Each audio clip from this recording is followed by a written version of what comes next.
Nabi Muhammad SAW.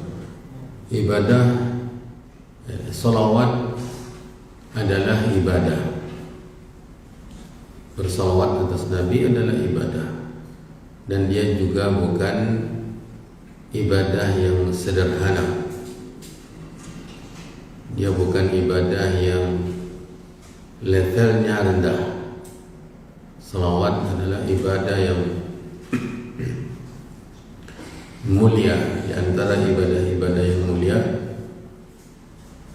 dalil-dalil dari Al-Quran, dalil-dalil dari sunnah Nabi menegaskan tentang level ibadah salawat ini adalah level yang tinggi, ya. Di antaranya firman Allah, Innallaha wa malaikatahu yusalluna 'alan nabi. Ini saja sudah merupakan tanda dan bukti bahwa salawat bukan ibadah yang levelnya rendah. Kenapa? Karena Allah saja berselawat. Allah Subhanahu wa taala berselawat. Kemudian Allah Subhanahu wa taala mengabarkan bahwa malaikat-malaikat berselawat. Ya.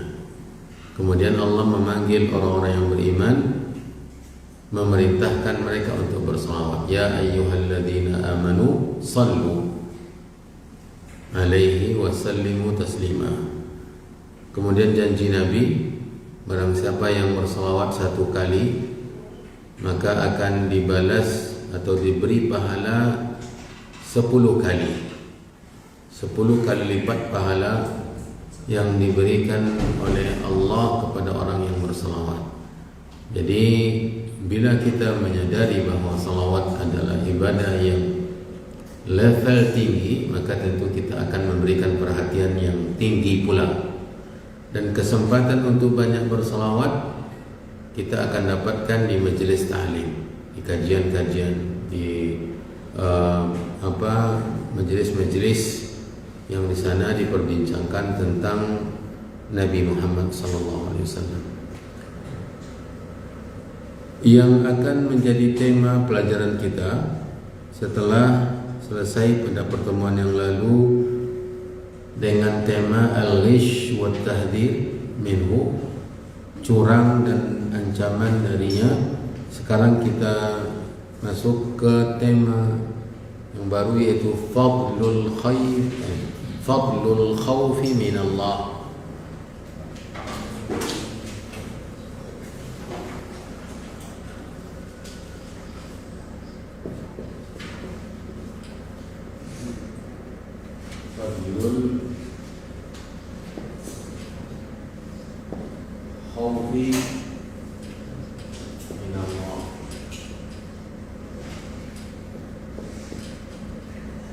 Keutamaan fadlu al-khawf, takut, ya, minallah, dari Allah, ya.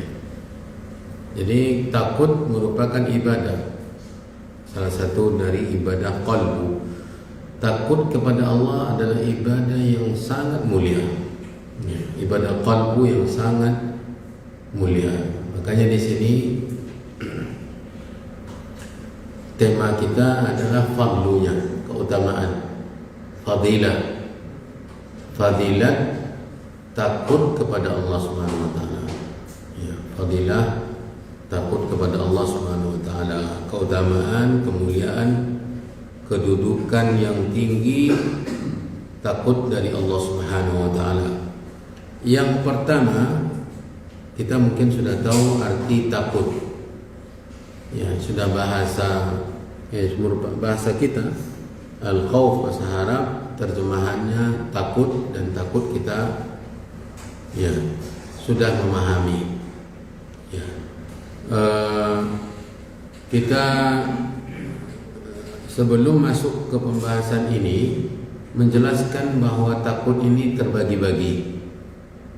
Takut dengan makna yang sudah kita ketahui itu terbagi kepada beberapa pembagian. Yang pertama, takut yang syar'i.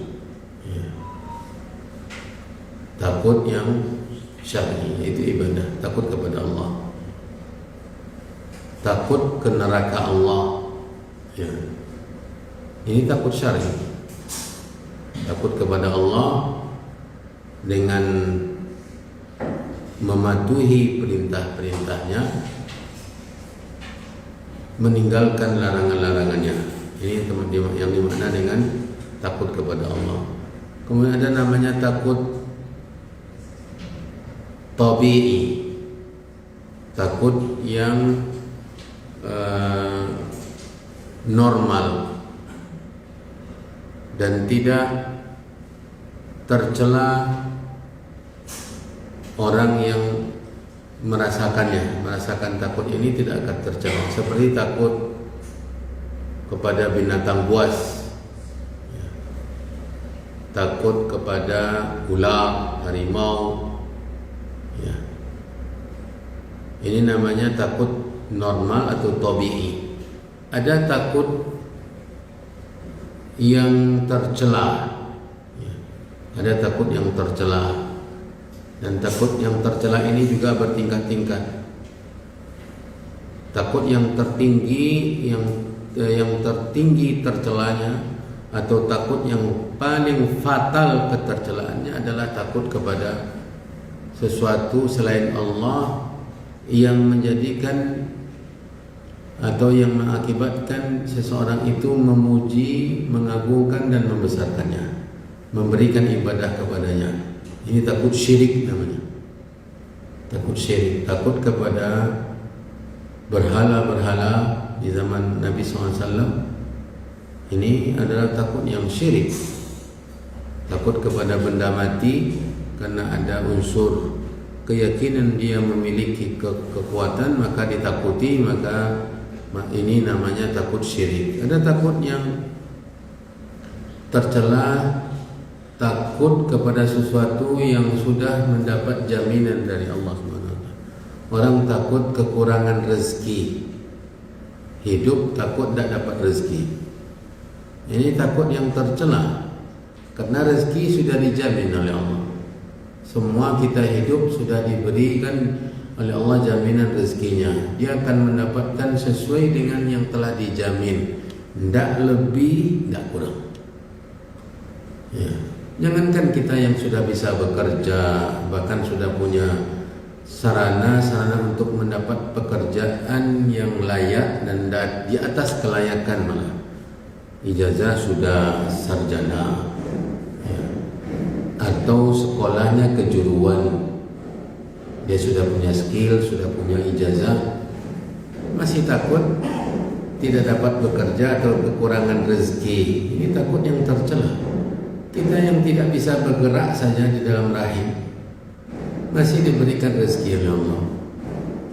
Di dalam rahim kita tidak bisa kemana-mana. Janin itu dalam rahim ibunya, tetapi rezekinya tetap diberikan oleh Allah. Dijamin rezeki oleh Allah sehingga dia dapat rezeki. Ketika kita masih bayi, tidak bisa berbuat apa-apa, rezeki kita juga dijamin oleh Allah SWT.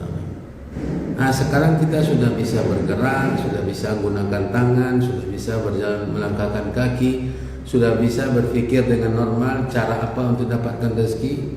Takut masih kepada rezeki? Ya. Sementara Allah sudah memberikan jaminan bahwa setiap orang tidak akan mati selama rezekinya masih ada. Ya.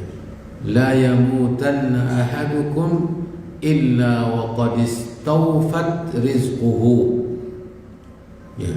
Lan tamuta nafsun illa wa qad istawfat rizquhu atau rizquha. Assalamualaikum. Tidaklah satu jiwa pun yang mati melainkan dia telah dapat rezekinya lengkap. Berarti rezeki sudah dijamin oleh Allah. Tidak mungkin lebih dari yang sudah ditetapkan oleh Allah. Sebagaimana yang ditetapkan oleh Allah per bulannya, per tahunnya, per umurnya, itu tidak akan mungkin kurang. Dan juga mustahil lebih. Kalau Allah sudah tetapkan per bulan segini, per tahun segini, per umur seusia kita hidup dunia itu tidak akan mungkin lebih, tidak akan mungkin kurang. Ada sebuah kejadian nyata tentang masalah rezeki yang tidak akan mungkin lebih dan tidak mungkin kurang, adalah kejadian yang diceritakan oleh para ulama. Syekh Abdul Razak, guru kita, bercerita, hafizahullah ta'ala, ada seseorang yang hilang. Ya, seseorang hilang, dicari-carilah di dalam hutan, cari sana, cari sini, cari sana, cari sini, tidak juga ditemukan. Ya, dan sudah beberapa hari orang sudah memvonis bahwa dia sudah mati. Ya, sudah mati. Ternyata tiba-tiba dia pulang. Ya, pulang dengan goyang, lontai apa? Yang badannya apa? Yang jalannya hoyong-hoyong itu apa namanya? Ya, karena kelelahan, tidak punya tenaga, langkah payah diangkat, gontai. Ya, salah urutan angkatnya. Ya. Tiba di rumah, karena dia belum bisa berbicara, diberikan minum segelas. Ya. Minum segelas. Habis dia minum kena haus, satu gelas. Kemudian ditanya, dia sudah mulai membaik. Ditanya, kemana kamu? Kami itu apa saja cari berhari-hari kok tidak temu. Orang akan merasa dia hidup setelah mati, karena sudah diponis. Ya. Dia karena diminta ceritanya merasa tidak, saya terjatuh katanya. Saya terjatuh, berjalan terjatuh ke dalam lubang sumur tua. Ya. Saya coba untuk naik, tidak bisa. Akhirnya usaha-usaha itu menghasilkan. Akhirnya saya bisa naik ke atas. Ya. Kata orang, tidak tahu mana. Kami kan lebih cari-cari, tapi tidak dapat lubang tu, sumur tu. Tidak dapat lubang. Akhirnya karena orang penasaran dan dia juga tidak merasa puas kalau tidak menunjukkan sumur di mana dia jatuh, dibawanya lagi orang tu ke sana. Dia belum puas, belum terlalu pulih lagi. Ya. Hanya bisa bercerita, tapi karena yang orang ini karena sudah mencari kemana-mana dapat, tiba-tiba dia muncul penasaran di mana lubang. Di mana lubang? Ayolah kita tunjukkan. Kata saya tunjukkan, kat dia sana. Ketika dia sedekat ke kuburan, ke lubang tersebut, tiba-tiba dia jatuh lagi. Jatuh lagi. Karena masih belum kuat, dekat pinggir itu dia hoyong lagi. Ya. Terlepas dari pegangan orang, masuk ke lubang tadi, tiba di bawah mati. Ya. Tiba di bawah mati. Bayangkan bagaimana berhari-hari dia dalam lubang itu tidak mati. Naik dia kata selamat, karena ajalnya belum tiba. Segelas air itu masih rezekinya. Segelas air tadi masih rezekinya. Allah bawakan lagi dia ke bawah, ke pulang ke rumah untuk minum satu gelas. Dan Allah tetapkan setelah selesai rezekinya itu dia mati, jatuh mati. Jadi ya, takut yang tercela yang kedua, takut yang seperti tadi, takut kepada rezeki tidak dapat. Sementara kita yakin Allah tidak mencipta kita kecuali sudah diiringkan dengan rezeki kita masing-masing. Tidak akan bercampur-campur. Yang ditetapkan oleh Allah untuk kita tidak akan diambil oleh orang. Ini yang harus kita yakini dalam masalah rezeki. Tidak akan diambil oleh orang. Istilah kalau tidak kerja pagi rezeki di patu ayam, ya, itu hanya sekedar motivasi untuk giat bekerja. Tidak akan diambil oleh ayam rezeki kita. Ya. Tidak akan diambil.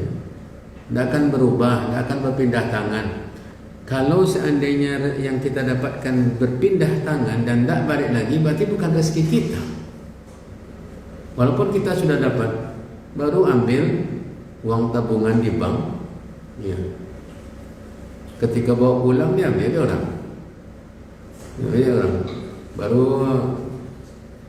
maka dia dinikmati tabungan tersebut belum sampai pulang, di pom bensin diambil orang tas. Ya, akhirnya tidak dapat, karena bukan rezeki. Yang rezeki itu bukan yang tertulis, bukan yang ada di tas, bukan yang ada di tabungan, bukan yang ditulis misalnya hak tanah ini hak milik sebulan, bukan. Yang rezeki kita itu adalah yang kita dapatkan, yang kita nikmati, yang kita makan, yang kita pakai, itu rezeki. Yang kita dapatkan itu hanya tertulis sebagai sementara, dan itu nanti ditanya. Itu ditanya oleh Allah. Termasuk yang kita gunakan juga ditanya. Kata Nabi, malin nasi yaquluna mali. Kenapa manusia masih sibuk dengan mengatakan ini hartaku, ini hartaku, ini hartaku, padahal hakikat dari harta miliknya ada 3. Yang pertama yang dia makan, ya, nanti kenyang, itu yang dia makan, itu hartanya, habis dimakan. Yang kedua yang ia pakai, ujung-ujungnya lusuh, catnya pudar, pakaiannya lusuh, itu harta dia lusuh. Yang ketiga dari harta seorang hamba adalah yang dia infakkan, dan itu yang abadi. Yang 2 sebelumnya itu ada batasnya. Makanan habis dimakan, lamanya kok hanya tenggorokan. Kalau sampai yang kapari ini terasa lama, ya. Tidak terasa enaknya kalau sudah lewat tenggorokan, ya. Sudah terlewat dari lidah, kemudian ditelan, ada masuk ke perut, itu sudah tidak terasa lezatnya. Yang dipakai, ya, itu pak harta yang bisa dipakai apapun, rumah, kendaraan, pakaian, ya. Itu hakikat yang kedua dari harta. 1, 2 ini itu habis lusuh, perlu diganti, perlu diremajakan, perlu direnovasi rumah, perlu dicat lagi, perlu diperbaiki yang rusak-rusak. Itu yang hak kita. Mobil perlu diservis, ya. Nanti perlu diganti underdealnya, karena tidak lama, itu harta sebenarnya. Nah, yang lama tidak perlu kita ganti underdealnya, Pak. Yang kita infakkan itu tidak perlu kita ganti catnya. Yang kita infakkan di jalan Allah itu yang nanti tersimpan, dan jangan khawatir dibobol oleh siapapun juga, karena yang menjaganya Allah Subhanahu wa taala, dijaga oleh Allah. Kalau bukan kita yang merusaknya, membobolnya sendiri, dia tidak akan dibobol, tidak akan hilang harta yang kita infakkan di jalan Allah. Jangan khawatir, terjaga. Dan bahkan inilah investasi yang luar biasa, bukan di bank. Investasi yang luar biasa ketika kita simpan di sisi Allah, Allah akan menginvestasikannya dengan keuntungan bukan hanya 10 kali lipat keuntungannya, mencapai 700 kali lipat. Kita depositokan 1 juta, kita dapat 700 kali lipat. Berapa itu? 700 juta dapat. Ya, 700 juta dapat keuntungannya. Dan itu bukan hanya sekadar itu, bahkan bisa jadi lebih berjuta-juta kali lipat keuntungan ketika Allah kembangkan. Jadi kita sistemnya mudharabah dengan Allah, tapi tidak diinvestasikan. Allah hanya nambah-nambah terus. Kita simpan dia, ini bunga yang besar ini, Allah bungakan. Kalau kita boleh memakai istilah bunga, maka kita simpan di sana dan Allah tidak investasikan. Allah hanya nambah saja, ditambah oleh Allah, ditambah oleh Allah, ditambah oleh Allah, ditambah oleh Allah. Ketika kita ingin mengambilnya, menariknya, ternyata membuat kita terperangah. Satu infak dengan senilai 1 butir kurma saja, itu kita mendapatkannya nanti sebesar gunung. Kira-kira berapa butir kurma untuk membentuk gunung kita butuhkan? Jutaan butir kurma, berarti jutaan kali lipat. Diperbesar, ditambah-tambah oleh Allah Subhanahu wa taala. Nah, inilah harta sebenarnya, harta yang diinfakkan. Kata Nabi SAW, Sesungguhnya harta manusia itu 3. Yang dimakan habis, perlu kita cari yang baru makanannya. Masaknya lama, makannya sebentar. Kemudian yang dipakai lusuh, perlu diganti, perlu direnovasi. Yang terakhir dari harta yang kita nikmati adalah yang kita infakkan, dan ini tidak akan pernah lusuh, tidak akan pernah habis. Justru dia terus bertambah, ditambah terus oleh Allah Subhanahu wa taala. Jadi takut kepada rezeki adalah takut yang tidak normal. Bekerja saja, ikhtiar, kita dapat rezeki. Kita dapat rezeki. Cuma yang perlu diatur, yang diatur oleh agama, bagaimana halalan thayyibah. Ini takut yang keberapa? Yang ketiga. Yang pertama takut syar'i, yang kedua takut tabi'i dan tidak berdosa, lari dari ular, lari dari harimau. Yang ketiga takut yang tercela dan terbagi-bagi pula, seperti takut syirik tadi. Takut yang terhukum syirik itu takut kepada benda mati. Lalu kita berikan sesajian, kita berikan ibadah dan pengagungan. Ini yang masuk dalam pembahasan kita. Fadlul khawfi, keutamaan takut kepada Allah Subhanahu wa taala. Keutamaan takut kepada Allah Subhanahu wa taala. Kita baca dalil yang pertama. Ini surat Ar-Rahman ayat 46. Ini janji Allah. Waliman khafa maqama rabbih jannatan. Dan bagi siapa yang takut maqam Rabbnya, Allah mendapatkan 2 surga. Mendapatkan 2 surga, bayangkan. Dan bagi siapa yang takut akan saat, ini salah satu penafsirannya, akan saat menghadap Tuhannya, ada 2 surga. Ya. Ada 2 surga.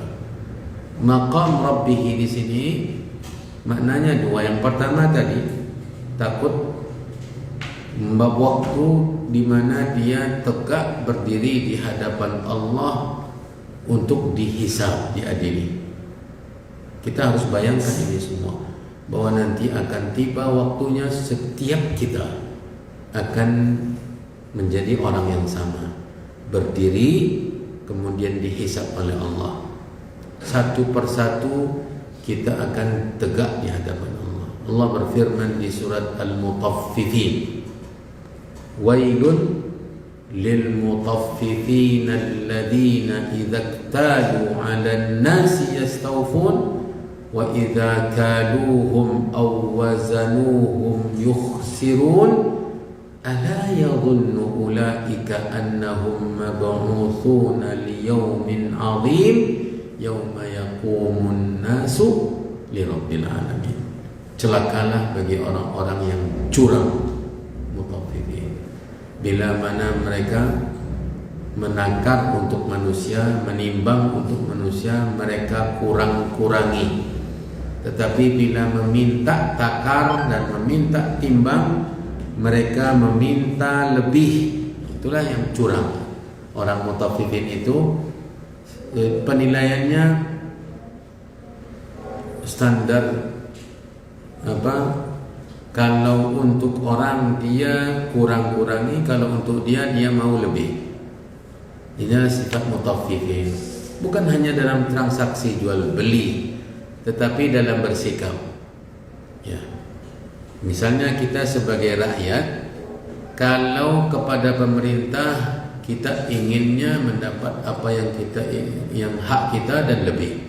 Tetapi kalau menunaikan kewajiban kita kurang-kurangi. Dalam bekerja juga, ketika menerima gaji kita tidak mau kurang. Tapi kalau ketika kita tunaikan kewajiban kita bekerja, kita kurang-kurangi. Ini mutaffifin. Guru ya, datang mengajar di sekolah, Ya, asal-asalan. Tapi ketika mendapatkan menerima gajinya, dia tidak mau kurang walau sebesar pun. Ini mutaffifin. Suami istri juga demikian, menunaikan kewajiban asal-asalan, tetapi ketika meminta hak, mintanya tidak kurang, harus lebih bila tidak pas seperti yang disepakati. Ini juga mutaffifin. Banyak bentuk mutaffifin, dan ini di hadapan Allah harus hati-hati. Ya. Ala yadhunnu ulaika annahum mab'utsun, tidakkah mereka yakin bahwa akan dibangkitkan liyaumin azim, untuk hari yang besar, yauma yaqumun nas, hari di mana manusia tegak di menghadap Allah Subhanahu wa taala. Jadi di sini ayatnya waliman khafa maqama rabbih jannatan, bagi yang takut maqam di hadapan Rabbnya ada mendapatkan 2 surga. Ya, kalau seandainya dalam hidupnya memikirkan nanti saya akan berhadapan dengan Allah, saya tidak akan mungkin melakukan ini, saya akan kerjakan ini karena akan membuat saya sukses ketika berhadapan dengan Allah. Orang yang seperti ini maka akan mendapatkan surga, ya, akan mendapatkan surga. Inilah keutamaan takut kepada Allah, takut ketika nanti tegak di hadapan Allah, ketika diadili oleh Allah. Akhirnya di dunia ini dia berusaha untuk mengerjakan perintah dan menjauhi larangan Allah. Itu ayat pertama tentang keutamaan apa? Takut kepada Allah, yaitu 2 surga.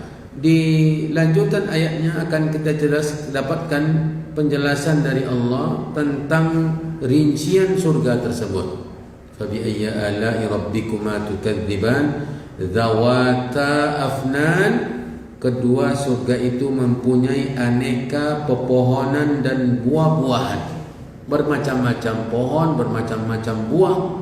Fabi'ayyi ala'i rabbikuma tukadziban fihima 'ainani tajriyan. Di dalam 2 surga itu ada 2 sungai atau mata air yang mengalir.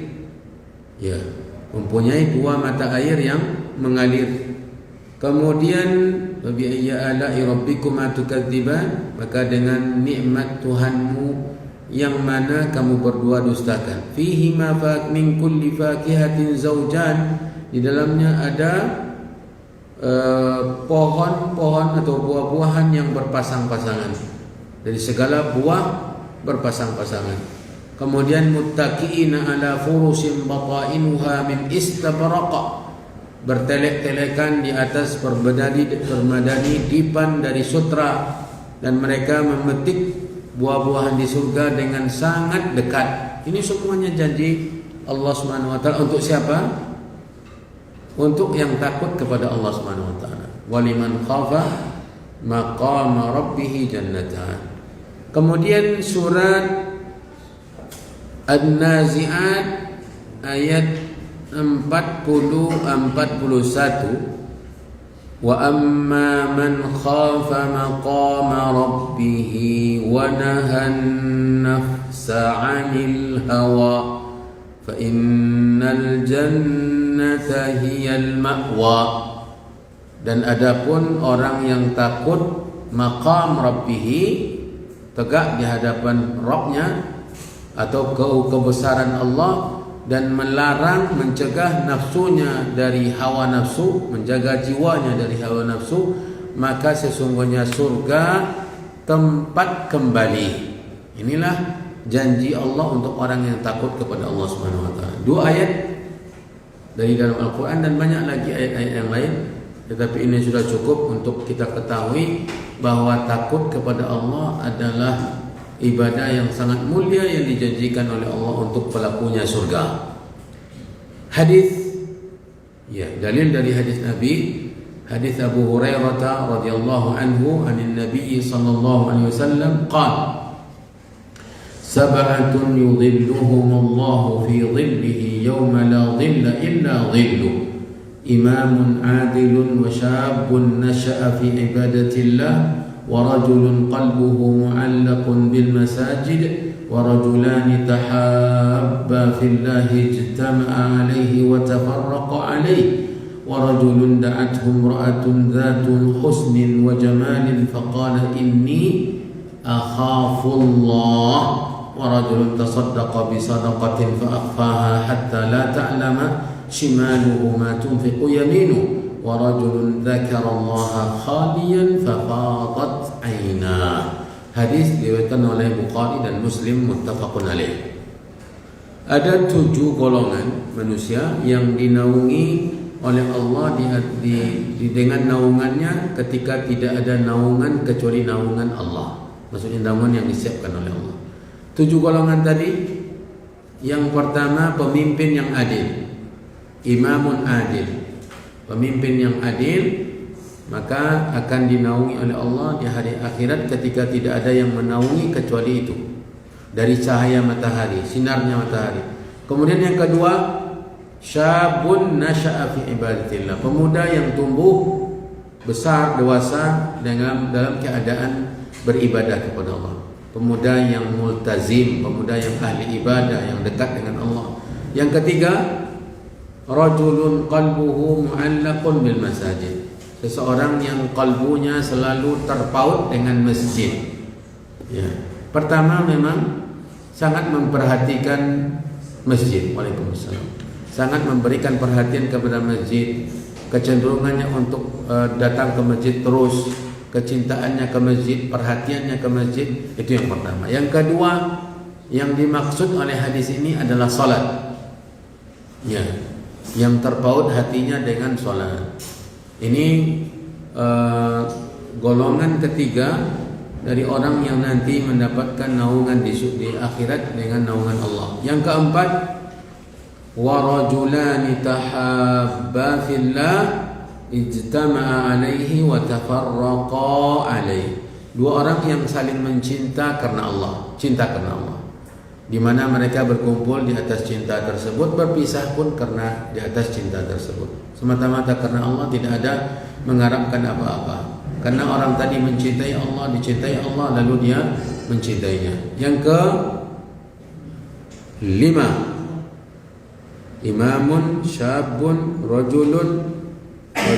Yang ke-5, wa rajulun da'athum ra'atun dzatu husnin wa jamal, atau dzatu mansibin wa jamal. Seorang laki-laki yang dirayu oleh seorang perempuan yang cantik, ya,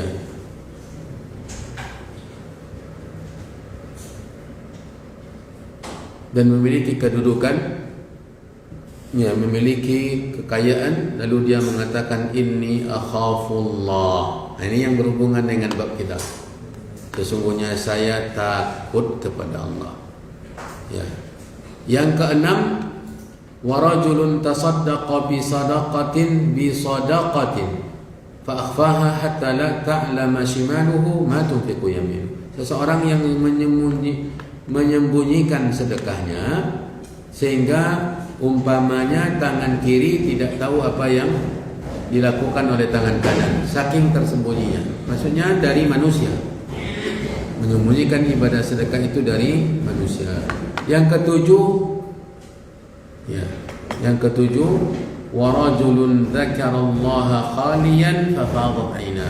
Seseorang yang ingat zikir kepada Allah ketika dia sendiri dan dia menangis, ya, melelehkan air mata, karena ini juga termasuk pembahasan kita karena takut kepada Allah.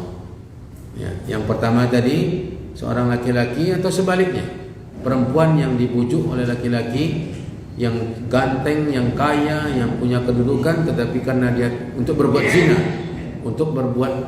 zina, berbuat maksiat, dia mengatakan saya takut kepada Allah. Nah, ini yang menjadi intinya. Kemudian yang terakhir tadi, orang yang berzikir ketika menyendiri dan ia menangis karena takut kepada Allah Subhanahu wa taala. Ini hadis sangat luar biasa, memberikan kita berita yang sangat menggugah, dan tinggal kita memilih naungan dari sisi mana yang bisa kita dapatkan nanti di akhirat. Atau kita tidak mau, nanti saya bawa payung sajalah dari dunia. Nanti titipkan payungnya yang tidak bisa dimakan oleh cacingnya, letakkan di samping, nanti pas di akhirat ketika matahari dekatkan gunakan payung itu. Tidak ada lagi kesempatan untuk punya payung. Jangankan payung, kita juga tidak berpakaian. Tidak ada sarana untuk berteduh. Pohon tidak ada, bangunan tidak ada. Padang pasir itu hamparan yang terbentang. Qa'an saf-safa. Hamparan yang terbentang, rata, datar, ya. Tidak ada turunan dan tidak ada pendakian. Rata seratanya dan tidak ada bangunan, tidak ada pohon, tidak ada jasa penyewaan payung. Kalau Anda berarti bisa bawa harta. Ya. Jadi yang kedua, berkumpul semua manusia kemudian tanpa berpakaian. Tidak ada membawa apa-apa. Hufatan, muratan, ghurlan, dalam sebagian riwayat buhman. Ini keadaan manusia di hari kiamat ketika dibangkitkan. Tidak beralas kaki. Jadi permukaan padang mahsyar itu ya tentu berpengaruh dengan dekatnya matahari. Kemudian tidak berpakaian. Terpaan sinar matahari ke badan, tidak ada yang melindunginya. Uratan, tanpa berpakaian, ghurlan, dan tidak lagi berkhitan. Jadi khitan di dunia ini hanya untuk dunia. Makanya bangkit untuk hidup kembali itu dinamakan juga dengan lahiran. Lahir kedua kalinya, tetapi tidak lagi dari dalam rahim, tetapi dari dalam tanah. Kemudian dibangkitkan, dikeluarkan oleh Allah. Wa idzal ardu muddat wa alqat ma fiha wa takhallat. Dimuntahkan oleh bumi semua yang ada dalam perutnya. Ya, dari tulang-tulang manusia, itu tulang ekor. Nanti diturunkan hujan oleh Allah, lalu merangkai-rangkailah tulang tadi jadi kerangka. Mulai dia mengembang sampai ke tulang ekor, kemudian menyambung ke bawah jadi tulang kaki dengan berbagai macam sendi-sendinya, terus sampai ke tengkorak. Nah, setelah kerangka itu kembali dari awalnya tulang ekor tadi, nanti Allah bungkus lagi dengan daging. Ya, seperti halnya proses kelahiran manusia dalam rahim, cuma ukurannya yang tidak sama. Nah, setelah jasad sudah kembali seperti semula, maksudnya utuh dan ukurannya berbeda, tinggal yang kurang apa? Ruh belum ditiupkan. Nah, itulah tiupan sangkakala kedua. Tiupan sangkakala kedua yaitu meniupkan kembali ruh masing-masing jasad tersebut, dan tidak akan salah. Tidak akan salah. Sekaligus ditiupkan sangkakala, nah kemudian ruh itu balik ke pemilik masing-masing. Itulah hari kebangkitan. Hari berbangkitnya manusia. Matahari didekatkan ke atas kepala manusia seukuran 1 mil. Bukan jutaan lagi, tetapi 1 mil. Penafsiran 1 mil ini atau kata mil ini dalam bahasa Arab, wa tudna syamsu ala ru'usil khalaiqi qadra mil, kata Nabi SAW.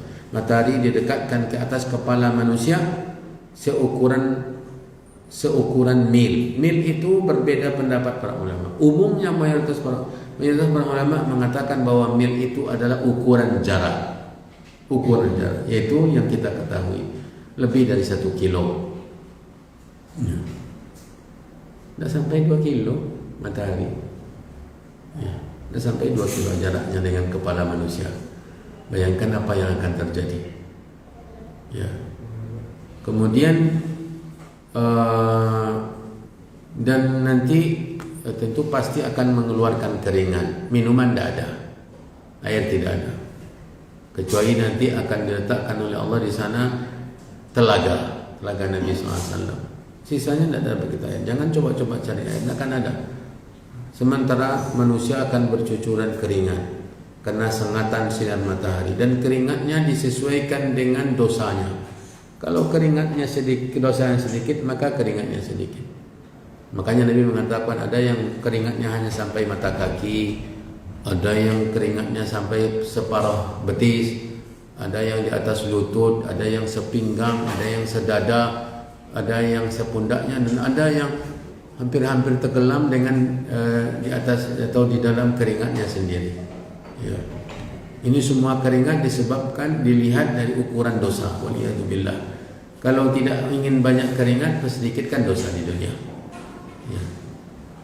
Dan ini keringat siksa, bukan tidak bisa pula diminum. Ya, hanya sebatas siksa. Jadi itulah 7 golongan yang tadi diberikan naungan oleh Allah sehingga tidak merasakan panasnya matahari dan tidak akan terasa kehausan. Yang tadi sudah kita sebutkan, sudah kita bacakan hadisnya, pemimpin yang adil. Dan pemimpin di sini mencakup semuanya. Pemimpin tertinggi di sebuah tatanan atau sebuah bangsa, negara. Kemudian semua yang memiliki mengurusi urusan dengan ukuran masing-masing itu pemimpin. Bahkan suami pemimpin, ya, kepala rumah tangga pemimpin. Semua jadi pemimpin, dan yang adil dalam kepemimpinannya itu yang mendapatkan janji. Yang tumbuh besar dalam ketaatan pemuda, orang yang hatinya selalu terpaut dengan masjid, 2 orang yang berkasih sayang karena Allah. Laki-laki perempuan yang dibujuk, dirayu, digoda untuk berbuat maksiat, ya. Seorang laki-laki yang dibujuk, dirayu, digoda oleh wanita yang cantik, yang kaya, tetapi dia takut kepada Allah. Ini menunjukkan bahwa takut itu adalah ibadah yang kita diberi kesempatan untuk mendapatkan naungan di akhirat nanti. Hadis kedua. Hadis Ibnu Abbas radhiyallahu anhuma qala sami'tu Rasulullah sallallahu alaihi wasallam yaqul ainani lam tamassuhum la tamassuhumanna ainani la tamassuhumanna. Ada 2 mata yang tidak akan disentuh oleh api neraka. Mau? Ya. 2 mata itu kalau mata tidak disentuh berarti semuanya tidak akan disentuh oleh neraka. Ada 2 mata. Ini penyebabnya adalah mata, ya. Penyebab selamat dari neraka adalah mata. Yang pertama, ainun bakat min khasyatillah. Mata yang selalu menangis karena takut kepada Allah. Ini berhubungan dengan bab kita. Keutamaan takut kepada Allah yang membuat air mata terus meleleh karena takut, maka tidak akan disentuh oleh api neraka. Yang kedua, wa ainun batat tahrusu fi sabilillah. Mata yang melalui malamnya bergadang untuk menjaga di jalan Allah, menjaga keamanan kaum muslimin. Ini kabar gembira untuk tentara-tentara yang menjaga dan melindungi negara dari ancaman-ancaman luar. Maka mereka harus berada di perbatasan dan mereka terkadang berjaga malam. Nah, berjaga malamnya mereka dan tidak tidur bergadang. Itu mata yang terkantuk-kantuk itu adalah mata yang tidak akan disentuh oleh api neraka. Dengan catatan tentu dari orang yang beriman, orang yang muslim yang meyakini Islam sebagai agama. Bila mana mereka menjaga demi keamanan negerinya dari musuh-musuh luar, maka itu adalah mata yang tidak disentuh oleh api neraka. Dan hadis ini dikeluarkan oleh Al-Imam At-Tirmidzi, ya, Al-Imam At-Tirmidzi. Bapak-bapak, saudara-saudara yang dirahmati dan dimuliakan oleh Allah, 2 faedah dari pelajaran kita. Yang pertama adalah keutamaan takut dari Allah, dan dia merupakan sebab masuk surga. Seperti waliman khafa maqama rabbih jannatan. Orang yang takut kepada Allah maka dia mendapatkan 2 surga.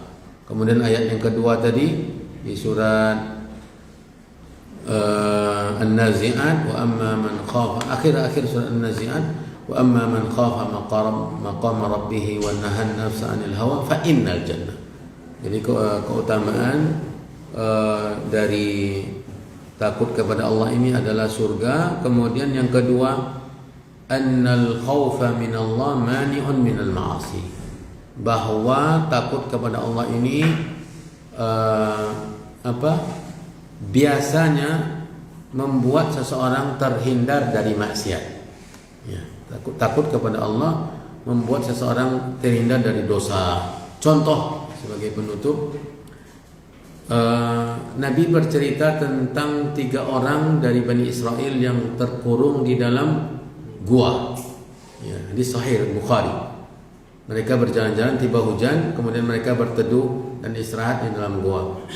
Tidak lama setelah mereka masuk istirahat dalam gua, tiba-tiba jatuh batu besar dari puncak gunung, kemudian turun pas di mulut gua, dia terhenti sehingga menutupi mulut gua tersebut.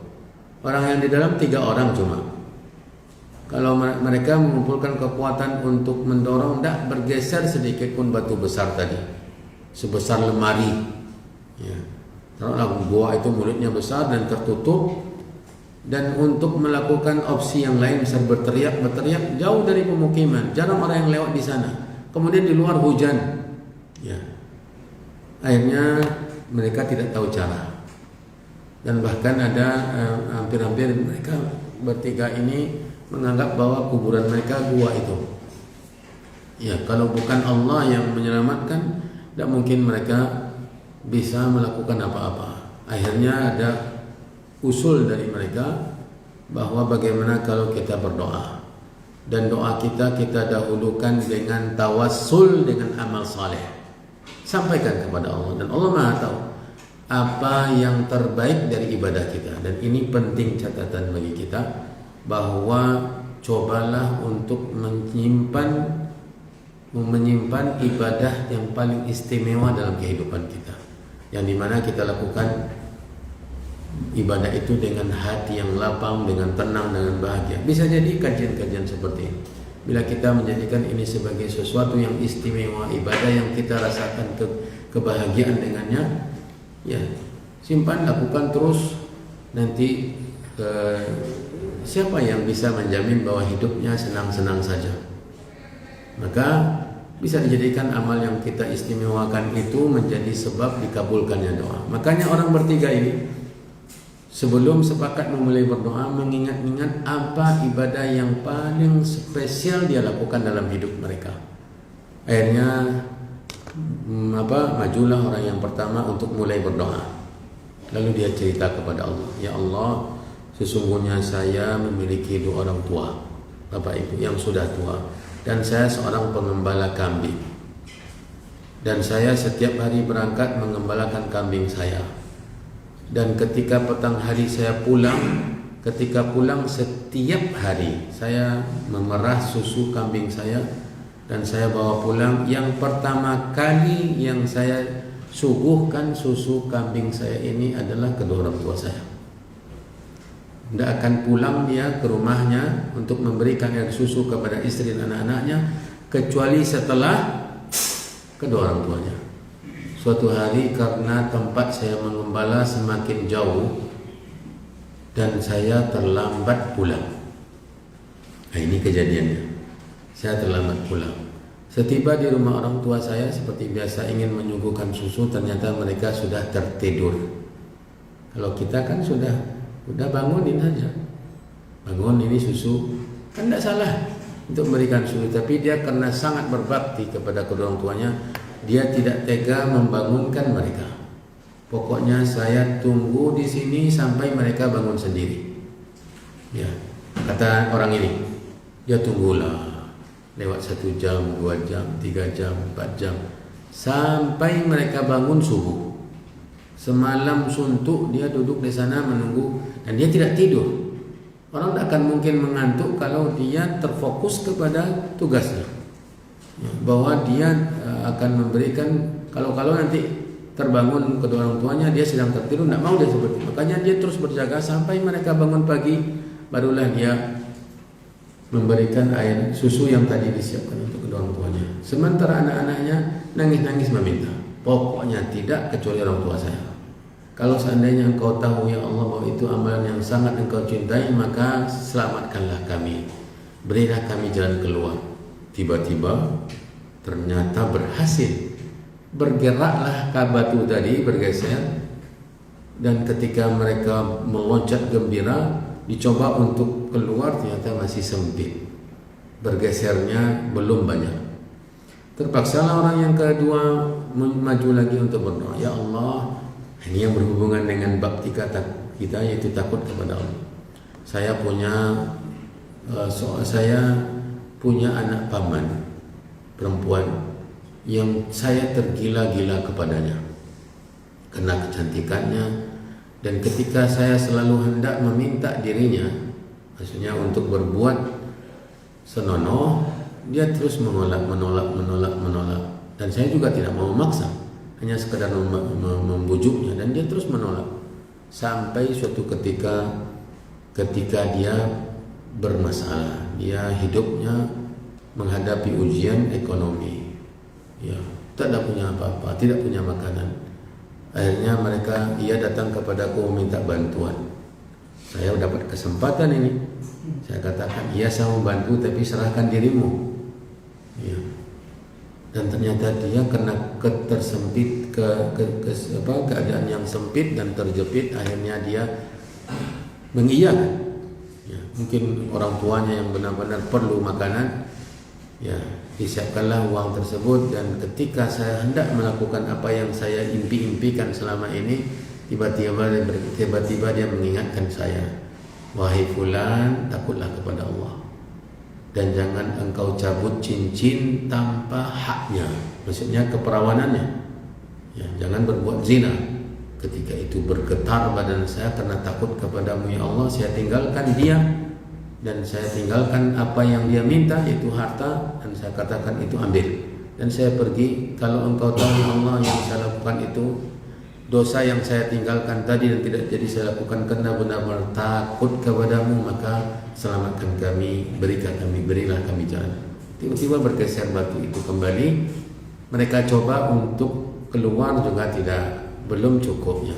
Apalagi kayak kita kayak saya ini, tidak ramping ya, kecil ini, miring pun kepala bisa tapi badan tidak bisa, ya. Akhirnya yang ketiga terpaksa berdoa lagi. Kedamang sepakat mereka untuk berdoa. Yang ketiga mengatakan, saya punya tukang, orang upahan, dan seketika dia bekerja seperti biasa, saya kasih gajinya, upahnya sebelum keringatnya. Tapi suatu ketika dia tidak sempat mengambil gajinya. Dia pergi karena alasan tertentu, dan saya tunggu juga tidak datang. Akhirnya saya inisiatif untuk menginvestasikan gajinya ini. Saya belikan kepada seekor kambing. Ini UMR berarti ya. Itu kambing 3 jutaan ya. Dibelinya kambing, akhirnya dipeliharanya. Karena dia punya kambing juga, akhirnya kambing yang dibelinya yang betina ini ngandung, ya. Akhirnya terus beranak, banyak diberikannya sapi dan seterusnya. Terkumpullah dalam waktu yang lama kambing yang banyak, sapi yang banyak.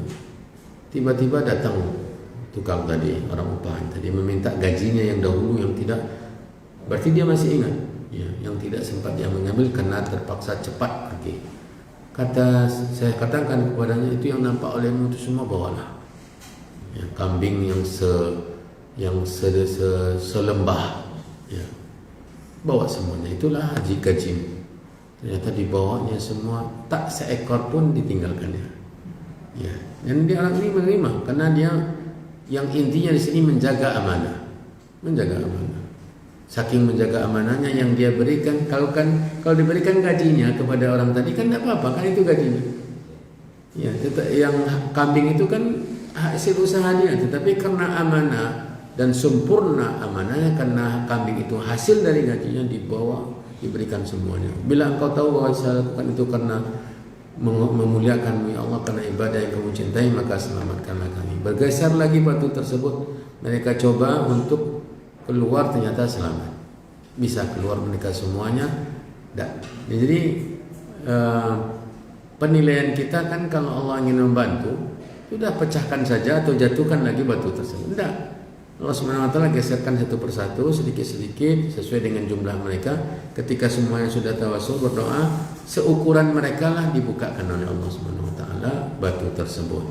Ini semuanya salah satu dari hadis tersebut adalah tentang takut kepada Allah Subhanahu wa taala. Jadi, Bapak saudara-saudara yang dirahmati dan dimuliakan oleh Allah, memupuk rasa takut ini tentu ilmu. Kalau kita tidak mengetahui tentang Allah, tidak mungkin muncul rasa takut kita. Kalau kita tidak mengenal Allah dengan nama-nama dan sifat-sifatnya, juga tidak akan muncul rasa takut kepada Allah Subhanahu wa taala.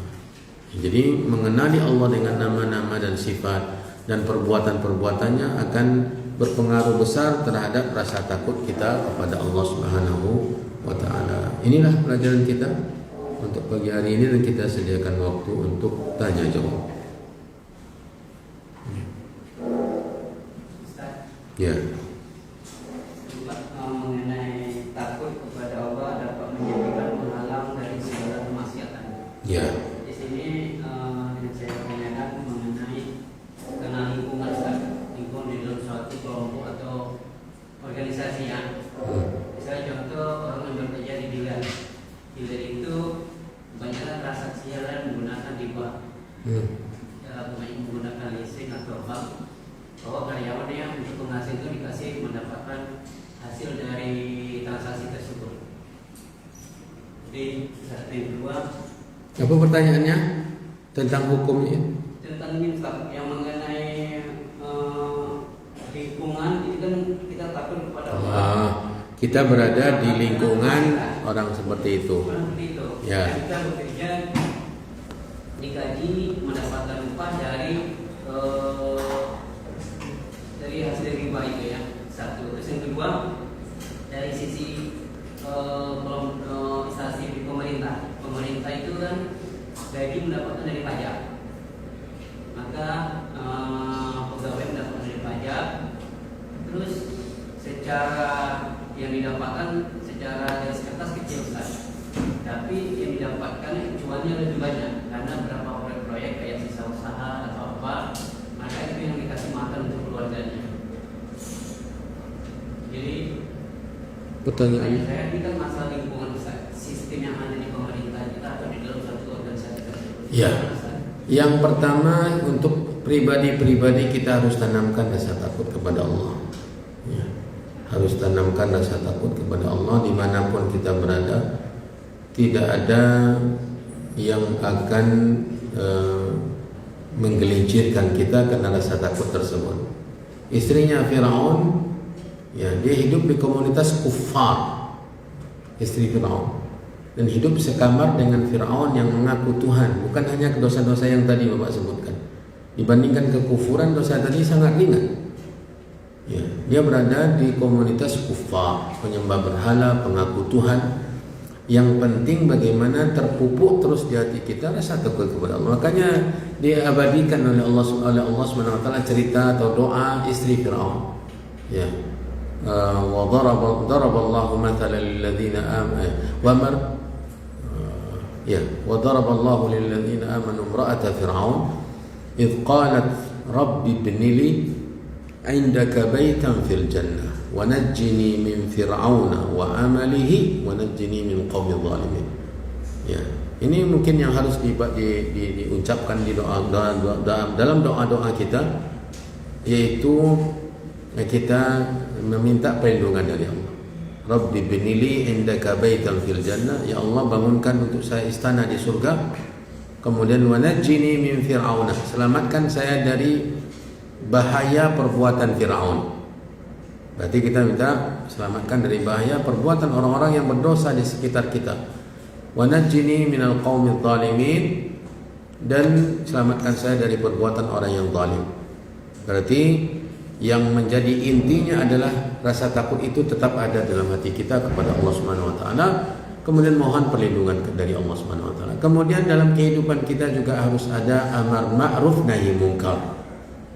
Karena amar ma'ruf nahi munkar ini yang akan menjadi kunci selamatnya kita dari hukuman di dunia, dan juga menjadi penyebab kita tidak tertuntut apa-apa di akhirat. Nasihat menasihati. Kalau kita berhidup di komunitas yang sangat kecil seperti keluarga, adik, sanak pemilih kita semuanya ada banyak yang berbuat salah, berbuat dosa, sampaikan nasihat, ingatkan.